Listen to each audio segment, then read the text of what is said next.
Hi, T.O.T. Carlson here, and Shout Factory is at it again, giving some older films some much-needed care on the home video format. This time around, though, it's not a critically acclaimed classic. It's something that's actually been bashed by critics constantly and often ends up on worst movies ever made lists. Something I'd never seen before, but I found a used copy at Zia Records here in Vegas, so I thought I'd take a chance and see how it really is. The movie I'm talking about is Mac and Me. This movie is often considered to be a ripoff of E.T. that has a lot of McDonald's and Coca-Cola product placement. But I just had to see this one for myself, and since I found a good deal, I figured, why not? I'm going to unbox this disc, share my opinion, and let you know what I think. There's the cover art right there. Billed as a collector's edition. And you got your tagline right there. Eric's new in the neighborhood, Mac's new on the planet. There's our spine text. Back cover with our summary, legalese, special features, credits.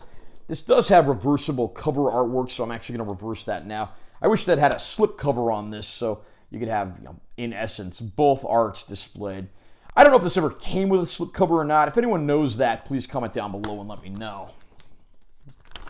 Here's the alternate cover art there, and it has the alternate tagline, How Two Boys Worlds Apart Became the Best of Friends. And then back cover pretty much looks the same.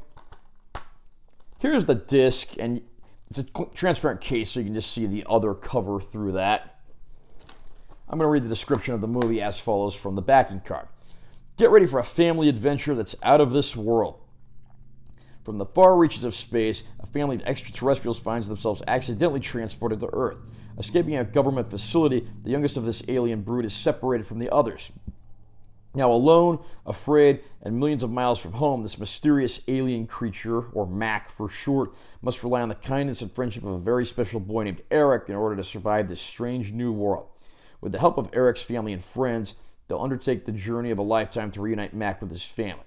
Mac and Me features Christine Ebersole, Richie Rich, and Jonathan Ward, Ferngully the Last Rainforest, as well as the best use of choreographed fast food restaurant dance sequences the universe has ever seen. For the record, I don't know if there's any other movie ever made that has a fast food choreographed dance sequence, and that statement there is certainly grounds for concern.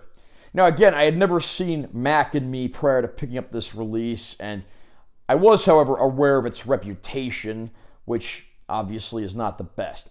I did sit down and watch this finally, and I have to say, the movie is enjoyable for what it is. It's not as bad as people say, although the fact of the matter is, it gets all these accusations of being an E.T. ripoff, and you have to choose between this and E.T. Let's face it, you're going to choose E.T. every time. I'm not really familiar with any of the people that are in this movie or worked on the production for that matter. The only name in the crew that rang a bell was Alan Silvestri. If you don't know who Alan Silvestri is, he's a legendary film score composer, probably best known for his work on the Back to the Future movies. He also composed the Avengers theme music from the Marvel Cinematic Universe, so if you ever hear that really epic piece of theme music, that's Alan Silvestri that did that. The plot here is pretty basic, and it's really nothing new. You have the new family in town, the fatherless family, siblings, getting used to life in a new place, and of course encountering something that's certainly not from their new neighborhood.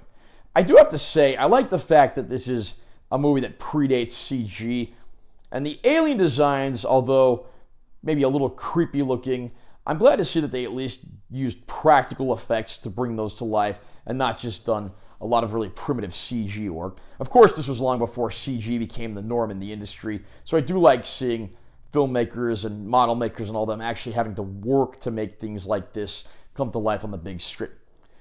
I will say this, a lot of the accusations of excessive Coca-Cola and McDonald's product placement are certainly accurate. I wouldn't say that they dominate the movie, but they are more noticeable than they are in most films that utilize product placement. Some of the ads for the movies even included the caption, "and Ronald McDonald as himself."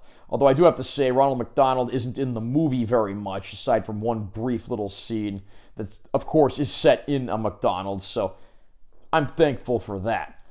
I do have to say, again, it's not a movie that I could, wholeheartedly recommend, but it's also not as terrible as people say either. I am glad to see that it was Shout Factory who got to release this on home video, because they're a great company that does great releases. And although Mac and Me's opening credits and initial alien planet sequences do look a little rough, the rest of the movie actually looks pretty good. I don't know if there was like an extensive remaster or restoration done on this. The roughness of the opening sequences might imply otherwise, but I do think the disc actually looks very good.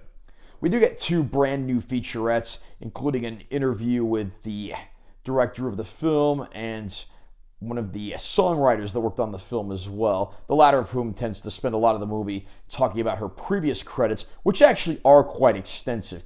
As far as previously released stuff, we do get trailers, TV spots, and there's also a still gallery included. So I do have to say, if you're curious and you can find this for a good price, by all means pick it up, but it's not going to replace E.T. in the world of little boys befriending extraterrestrials films. What do you think of Mac and Me? Do you think this movie is as terrible as people say? Do you think it's sort of an underrated cult classic? Comment down below and let me know what you think. Also, remember to subscribe to this channel for more content, because I'm always posting new videos, and be sure to give this one a like if you found it helpful. I'm Taylor T. Carlson. I'll see you next time.